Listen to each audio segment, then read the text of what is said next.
Hello guys, welcome back to my channel. இன்னைக்கு இந்த வீடியோல பார்க்க போறது சமீபத்தில தமிழ்ல வெளியான மெட்ராஸ் மேட்னி படத்துடைய ரிவ்யூ தான்.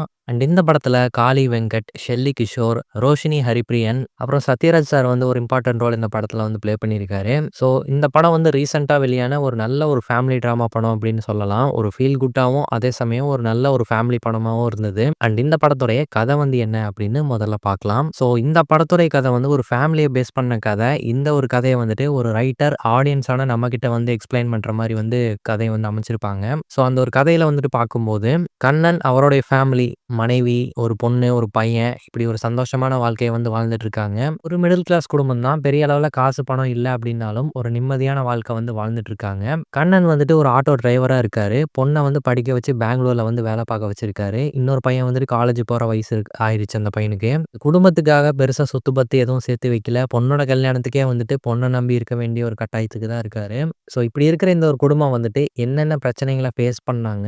ஸோ இந்த ஒரு கேரக்டருக்கும் இருக்கக்கூடிய தனித்தனி பிரச்சனைகள் வந்து என்னென்ன, இவங்கள சுத்தி இருக்கக்கூடிய மத்த மக்கள் இவங்கள வந்துட்டு எப்படி பார்க்குறாங்க. ஸோ அப்படின்ற எல்லா விஷயத்தையும் வந்துட்டு ஒரு ரைட்டர் நம்மகிட்ட வந்து சொன்னா எப்படி இருக்கும் அப்படிங்கிற மாரி இந்த படத்துடைய கதை வந்து அமைச்சிருப்பாங்க. ஸோ இது வந்துட்டு ஒரு கம்ப்ளீட்டான ஒரு கதையா அப்படின்னு சொல்லி பார்க்கும்போது, ஒரு ஃபேமிலிக்குள்ள என்ன நடக்கும்? ஸோ ஒரு 4 பேர் ஒரு ஃபேமிலில வந்து இருக்காங்கன்னா, அவங்க அந்த மிடில் கிளாஸ் லைஃப்ப எப்படி வாழ்ந்தாங்க அப்படிங்கிற ஒரு கதை மட்டும் தான். ஸோ இந்த ஒரு கதையில எல்லாருமே அவங்கவங்க ரோல வந்து சிறப்பாவே பண்ணியிருந்தாங்க. காளி வெங்கட் வந்துட்டு அந்த கண்ணன் அப்படிங்கிற அந்த கேரக்டர் அப்பாவா இருந்து, ஒரு கணவனா இருந்து, எல்லா பிரச்சனைகளையும் வந்து அட்ஜஸ்ட் பண்ணி போயி, அந்த ஒரு கேரக்டர வந்துட்டு வாழ்ந்திருக்காரு அப்படின்னு சொல்லலாம். ஸோ இந்த ஒரு கேரக்டர் வந்துட்டு பார்த்தீங்கன்னா, எல்லா அப்பாக்களுக்கும் வந்து ரிலேட் ஆகக்கூடிய கேரக்டர். ஸோ இவர் வந்து என்னுடைய அப்பா போலவே இருக்காரே அப்படிங்கிற மாதிரி ஏதோ ஒரு இடத்துலயாச்சும் நமக்கு வந்து தோணும்.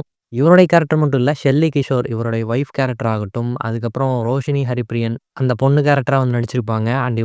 இவருடைய பையன் கேரக்டர்ல ஒருத்தர் வந்து நடிச்சிருப்பாரு. இவருகிட்ட ஒரு நாய் வந்து இருக்கும். அந்த நாய்க்கு கூட ஒரு தனி ஒரு கதை வந்திருக்கு.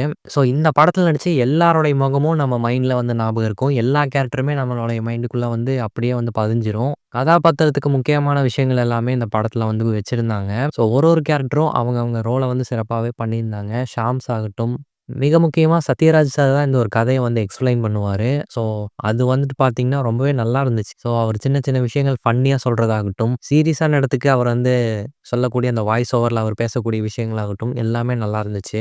ஸோ இந்த படத்த பொறுத்தவரைக்கும் ஒரு நார்மல் படம் மாதிரி இல்லாம, இந்த கதையோடவே நம்மள வந்து கனெக்ட் பண்ணி கொண்டு போயிருப்பாங்க. ஒரு படம் பார்க்குற ஒரு ஃபீல் வந்து பெரிய அளவுல இருக்காது. அந்த லைஃப்ப போய் நம்ம வாழ்ந்துட்டு வந்த மாதிரியான ஒரு ஃபீல தான் வந்து குடுத்துச்சு நெறைய இடங்கள்ல. ஸோ இது எல்லாருக்குமே கனெக்ட் ஆகுமா அப்படின்னு சொல்லி பார்க்கும்போது, மிடில் கிளாஸ் லைஃப்ப வாழ்ந்த எல்லாருக்குமே இந்த ஒரு கதை வந்து கண்டிப்பா கனெக்ட் ஆகும். டெக்னிக்கல் ஆஸ்பெக்ட்லயும் வந்துட்டு பார்த்தீங்கன்னா, இந்த படத்துக்கான சினிமாட்டோகிராஃபி, அந்த ஃபேமிலி இருக்கக்கூடிய இடமாகட்டும், அப்புறம் அத சுத்தி நடக்கக்கூடிய இடங்களாகட்டும், லொகேஷன்ஸ் ஆகட்டும், எல்லாமே சினிமாட்டோகிராஃபில கொஞ்சம் லைவாவும் இருந்தது. அதே சமயம் கலர்ஃபுல்லாவான விஷுவல்ஸும் இருந்துச்சு. அதேபோல இந்த படத்துக்கான அந்த எடிட்டிங் பேட்டர்னும் சூப்பராவே பண்ணியிருந்தாங்க. ஸோ ஒரு கேரக்டரும் வந்துட்டு என்னென்ன விஷயங்கள் வந்துட்டு ஃபேஸ் பண்ணி வராங்க, அந்தந்த கேரக்டருக்கான தனித்தன்மை என்ன, அதுக்கான அந்த எடிட்டிங் பேட்டர்ன கொஞ்சம் வித்தியாசமாவும், நல்லாவும் இருந்துச்சு. எல்லா விதமான எமோஷன்ஸும் நமக்கு கனெக்ட் ஆகுறதுக்கு முக்கிய காரணம் படத்தோடைய பேக்கிரவுண்ட் ஸ்கோர் அப்படின்னு சொல்லலாம். ஒரு சில இடங்கள்ல வந்துட்டு பேக்கிரவுண்ட் ஸ்கோர் இல்லாம, வெறும் சைலன்ஸே வந்து படத்துல வந்து மெயின்டெயின் பண்ணியிருப்பாங்க. ஸோ அந்த சில இடங்கள்ல சைலன்ஸ மெயின்டெயின் பண்ணது நல்லாவே இருந்துச்சு. அந்த கதைக்கு அது தேவைப்பட்டிருந்தது.